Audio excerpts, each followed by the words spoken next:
Shalom frères et sœurs, que la paix de Yahushua soit sur votre maison.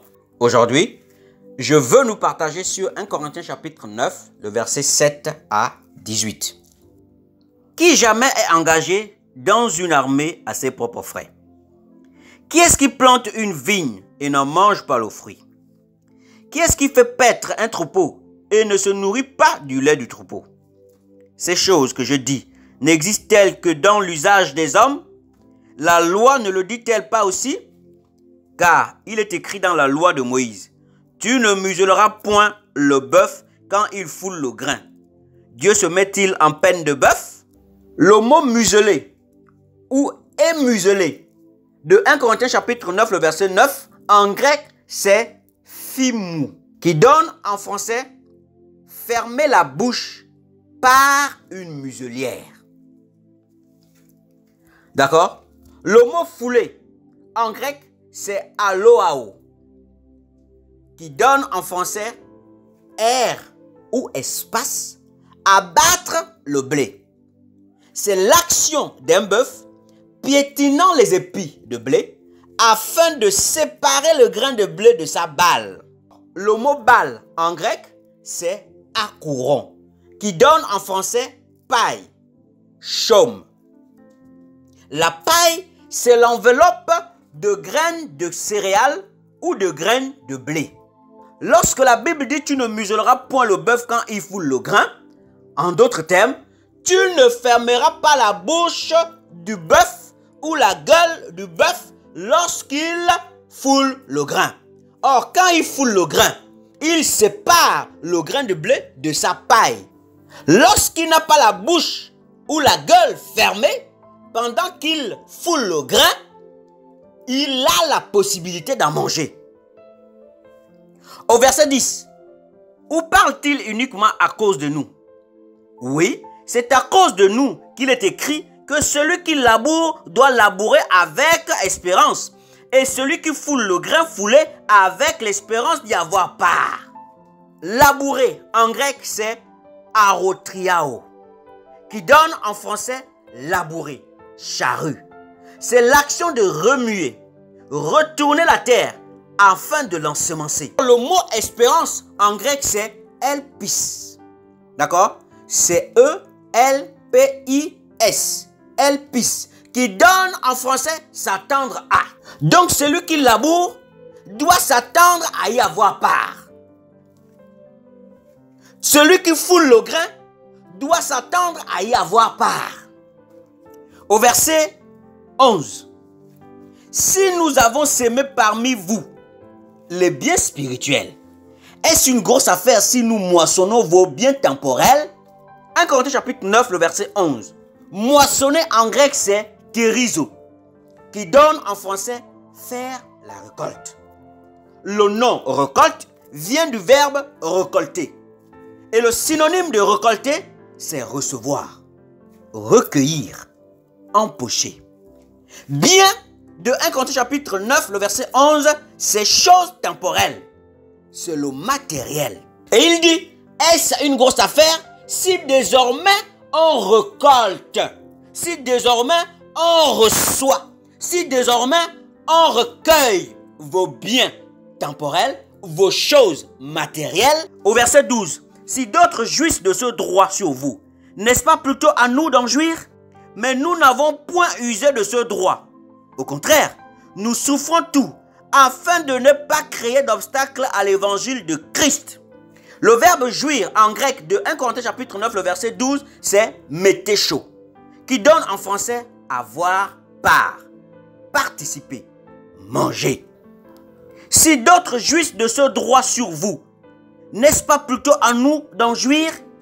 En d'autres termes, si d'autres ont part à ce droit, si d'autres participent à ce droit sur vous, n'est-ce pas en nous d'en manger? N'est-ce pas en nous d'avoir part? N'est-ce pas en nous de participer à la récolte, à recevoir vos biens matériels? Le mot usé de 1 Corinthiens chapitre 9, le verset 12, en grec c'est kraomé, qui donne en français profiter, se servir.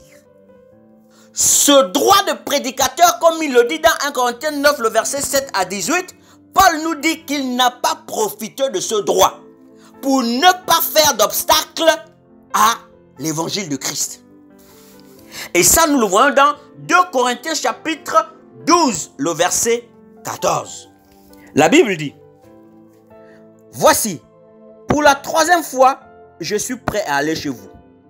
Et je ne serai point à votre charge, car ce n'est pas vos biens que je cherche, vos biens matériels, vos choses temporelles.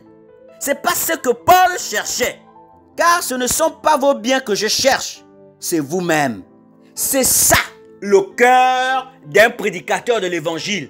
Avant de mettre les biens matériels en avant, il faut d'abord chercher le salut des âmes. La joie d'un prédicateur, c'est de voir le royaume de Satan dépeuplé pour peupler le royaume de Jésus. Et Paul dit, c'est vous-même. Ce ne sont pas vos biens que je cherche, mais c'est vous-même. Le mot droit de 1 Corinthiens chapitre 9, le verset 12, en grec, c'est exousia, qui donne en français pouvoir de choisir, liberté de faire ce qui plaît. Or, exousia vient de exesti, qui donne en français légal, permis, possible. Dans 1 Corinthiens chapitre 9, le verset 7 à 18, Paul reconnaît le droit d'un prédicateur à recevoir de l'église, d'un frère, d'une sœur, de manière volontaire, libre, les biens matériels. Toutefois, ils ont fait le choix de ne pas user de ce droit. Or, user en grec, c'est kraomai, qui donne en français profiter, se servir. Ils ont donc fait le choix de ne pas se servir de ce droit. Nous le voyons dans 1 Corinthiens chapitre 9, le verset 12 et le verset 15. Pour ne pas faire obstacle à l'évangile de Christ. Ils ont choisi. Nous savons que droit, en grec c'est exousia, pouvoir de choisir. Ils ont choisi de ne pas user de ce droit, de ne pas profiter de ce droit. Car user en grec c'est kraomai qui donne profiter. Donc ils ont choisi de ne pas profiter, de ne pas se servir de ce droit pour ne pas faire obstacle à l'évangile de Christ. Et ça, ils ne l'ont pas seulement fait à Corinthe, ils l'ont aussi fait à Thessalonique. Nous allons le lire. Dans le livre de 2 Thessaloniciens chapitre 3, le verset 6 à 15. La Bible dit, « Nous vous recommandons, frères, au nom de notre Seigneur Jésus-Christ, de vous éloigner de tout frère qui vit dans le désordre, et non selon les instructions que vous avez reçues de nous. Vous savez vous-même comment il faut nous imiter. » Paul dit que les Thessaloniciens savaient comment il fallait les imiter. Car nous n'avons pas vécu parmi vous dans le désordre. Nous n'avons mangé gratuitement le pain de personne. Mais dans le travail et dans la peine, nous avons été nuit et jour à l'œuvre pour n'être à la charge d'aucun de vous. Ce n'est pas que nous n'en ayons le droit, mais nous avons voulu vous donner en nous-mêmes un modèle à imiter. Car lorsque nous étions chez vous, nous vous disions expressément, si quelqu'un ne veut pas travailler, qu'il ne mange pas non plus. Nous apprenons cependant qu'il y a parmi vous quelques-uns qui vivent dans le désordre, qui ne travaillent pas, mais qui s'occupent des futilités. Nous invitons ces gens-là et nous les exhortons par le Seigneur Jésus-Christ à manger leur propre pain en travaillant paisiblement. Et si quelqu'un n'obéit pas, au verset 14, si quelqu'un n'obéit pas à ce que nous disons par cette lettre, notez-le et n'ayez point de relation avec lui afin qu'il éprouve de la honte. Ne le regardez pas comme un ennemi, mais avertissez-le comme un frère. C'est comme un frère que nous vous avertissons. C'est comme un frère que nous vous avertissons. Être prédicateur de l'évangile et avoir un métier, c'est biblique. Et avoir un travail, c'est biblique. Si tu n'as pas pu préparer une exhortation, eh bien, les frères peuvent peuvent aussi exhorter. Au verset 14 de 1 Corinthiens chapitre 9, la Bible dit, le verset 13, ne savez-vous pas que ceux qui remplissent les fonctions sacrées sont nourris par le temple, que ceux qui servent à l'autel ont part à l'autel? De même aussi, le Seigneur a ordonné à ceux qui annoncent l'évangile de vivre de l'évangile. Le mot ordonné de 1 Corinthiens chapitre 9, le verset 14, en grec c'est diatasso, qui donne en français prescrire, donner un ordre. Le Seigneur a donc prescrit, le Seigneur a donné un ordre, que celui qui annonce l'évangile vive de l'évangile. Mais que veut dire vivre? Vivre en grec c'est zao.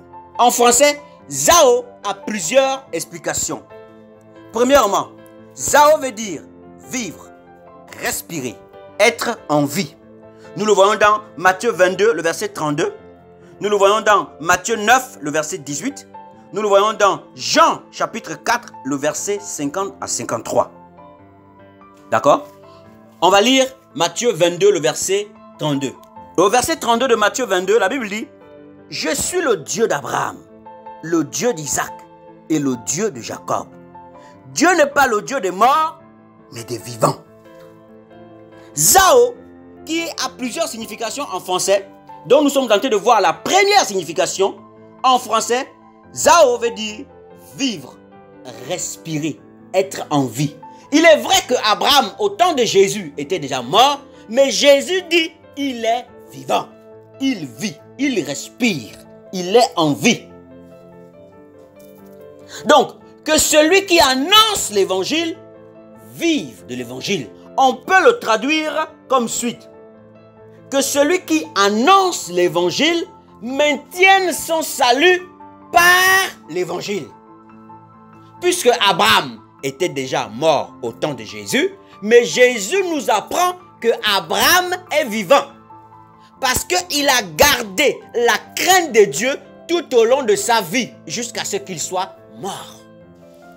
Donc que celui qui annonce l'évangile ne se détourne pas de l'évangile pour garder la vie qu'il a obtenue par l'évangile.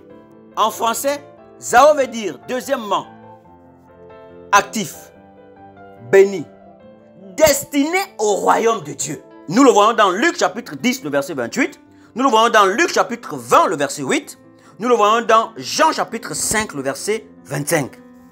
Lisons Luc chapitre 10, le verset 28.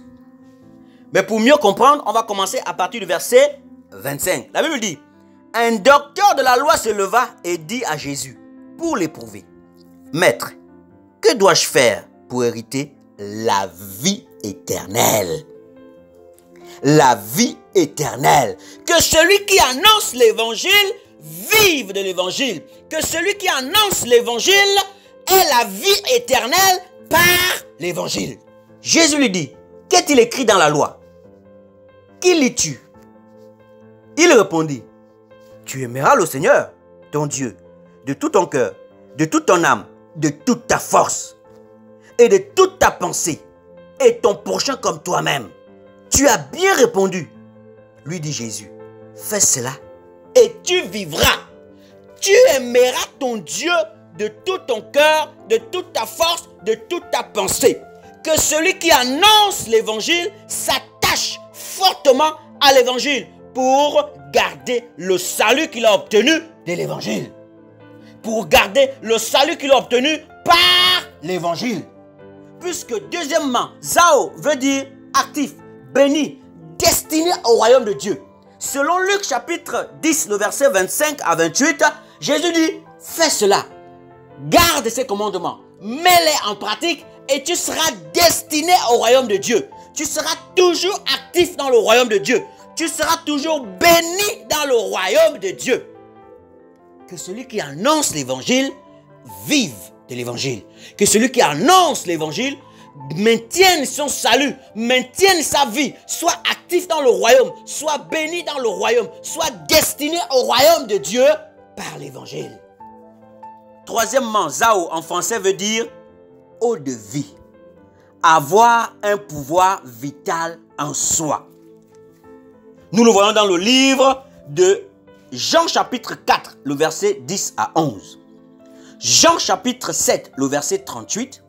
Jean chapitre 11, le verset 25. Nous le voyons également dans Actes chapitre 9, le verset 41. Lisons Jean chapitre 4, le verset 10 à 11. Jésus lui répondit, « Si tu connaissais le don de Dieu, et qui est celui qui te dit, « Donne-moi à boire », tu lui aurais toi-même demandé à boire, et il t'aurait donné de l'eau vive.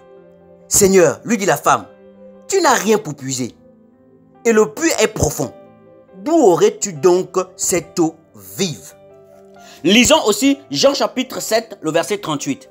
Nous allons prendre à partir du verset 37. La Bible dit, le dernier jour, le grand jour de la fête, Jésus se tenant debout, s'écria, si quelqu'un a soif, qu'il vienne à moi et qu'il boive. Celui qui croit en moi, des fleuves d'eau vive couleront de son sein, comme dit l'Écriture. Il dit cela de l'Esprit que devraient recevoir ceux qui croiraient en lui. Car l'Esprit n'était pas encore, parce que Jésus n'avait pas encore été glorifié. D'accord? Donc nous comprenons que le mot vivre de 1 Corinthiens chapitre 9, le verset 14, en grec c'est zao, qui donne, troisièmement en français, eau de vie. Avoir un pouvoir vital en soi. Donc quand le Seigneur dit que celui qui annonce l'évangile vive de l'évangile, autrement dit que celui qui annonce l'évangile maintienne, garde l'Esprit de Dieu en lui. D'accord? Vivre de l'évangile, c'est garder l'Esprit de Dieu en lui. Or, quand Jésus parlait des fleuves d'eau vive, en réalité, il parlait de l'Esprit de Dieu. Or, Zao, en français, veut dire eau de vie, avoir un pouvoir vital en soi. Celui qui nous communique la vie de Dieu, c'est l'Esprit de Dieu. Donc, le pouvoir vital que nous avons en nous, c'est l'Esprit de Dieu. Que celui qui annonce l'évangile garde l'Esprit de Dieu qu'il a en lui. Le mot Zao est également employé dans Romains chapitre 8, le verset 13. 2 Corinthiens chapitre 5, le verset 15. Galates chapitre 5, le verset 25. Luc chapitre 4, le verset 4. Et Romains chapitre 1, le verset 17. Au verset 15 de 1 Corinthiens chapitre 9, la Bible dit, « Pour moi, je n'ai usé d'aucun de ces droits, et ce n'est pas afin de les réclamer en ma faveur que j'écris ainsi, car j'aimerais mieux mourir que de me laisser enlever ce sujet de gloire. Si j'annonce l'évangile, ce n'est pas pour moi un sujet de gloire, car la nécessité m'en est imposée. Et malheur à moi si je n'annonce pas l'évangile. Si je le fais de bon cœur, j'en ai la récompense. Mais si je le fais malgré moi, c'est une charge qui m'est confiée. Quelle est donc ma récompense? C'est d'offrir gratuitement l'évangile que j'annonce, sans user de mon droit de prédicateur de l'évangile. Paul dit que sa récompense, c'est d'annoncer l'évangile gratuitement, sans user de ce droit, sans user de son droit de prédicateur. Or, le mot user de 1 Corinthiens chapitre 9, le verset 18, en grec, c'est katakraomé, qui donne en français utiliser beaucoup, utiliser pleinement, abuser. Paul dit que sa récompense, c'est d'annoncer l'évangile gratuitement, sans user de son droit de prédicateur. Littéralement, sans abuser de son droit de prédicateur. Paul n'a pas été soutenu par les différentes assemblées qu'il a implantées. Lui-même, il le dit. Les seuls qui l'ont soutenu, ce sont les Philippiens. Philippiens chapitre 4. On va lire à partir du verset 10. La Bible dit, « J'ai éprouvé une grande joie dans le Seigneur, de ce que vous avez pu enfin renouveler l'expression de vos sentiments pour moi. Vous y pensez bien, mais l'occasion vous manquait. Ce n'est pas en vue de mes besoins que je dis cela, car j'ai appris à être content dans l'état où je me trouve. Je sais vivre dans l'humiliation et je sais vivre dans l'abondance. En tout et pour tout, j'ai appris à être rassasié et à avoir faim, à être dans l'abondance et à être dans la disette. Je puis tout par celui qui me fortifie. Cependant, Vous avez bien fait de prendre part à ma détresse. Vous le savez vous-même. Philippiens, au commencement de la prédication de l'évangile, lorsque j'ai parti de la Macédoine, aucune église n'entra en compte avec moi pour ce qu'elle donnait et recevait. Vous fûtes les seuls à le faire. Vous fûtes les seuls à le faire. Car vous m'envoyâtes déjà à Thessalonique et à 2 reprises de quoi pourvoir à mes besoins. Ce n'est pas que je cherche les dons, mais je cherche le fruit qui abonde pour votre compte. J'ai tout reçu et je suis dans l'abondance. J'ai été comblé de biens en recevant par Épaphrodite ce qui vient de vous comme un parfum de bonne odeur, un sacrifice que Dieu accepte et qui lui est agréable. Et mon Dieu pourvoira à tous vos besoins selon sa richesse avec gloire en Jésus-Christ. Les seuls qui ont soutenu Paul, ce sont les Philippiens. Et Paul n'a pas usé de son droit, ni à Corinthe, ni dans toutes les autres assemblées, pas même à Philippe. Ce sont les Philippiens eux-mêmes, de leur plein gré, librement, ils ont préparé quelque chose pour envoyer à Paul. Un prédicateur ne doit pas user de stratégie pour être soutenu. S'il est possible d'avoir un métier, il faut travailler. Paul dit qu'il n'a pas abusé de ce droit. Et Paul nous dit, soyez mes imitateurs comme je le suis de Christ. Imitons donc Paul. N'abusons pas du droit de prédicateur dans les églises. À cause des comportements déviants que l'on voit aujourd'hui, les païens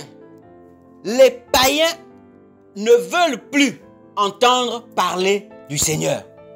Et la Bible dit dans le livre de Romains chapitre 2, le verset 24, « Car le nom de Dieu est blasphémé parmi les païens à cause de vous, comme cela est écrit. » À force d'abuser du droit des prédicateurs, les païens ne veulent plus entendre parler de Dieu.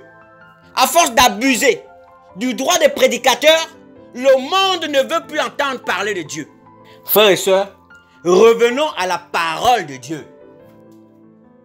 Repentons-nous.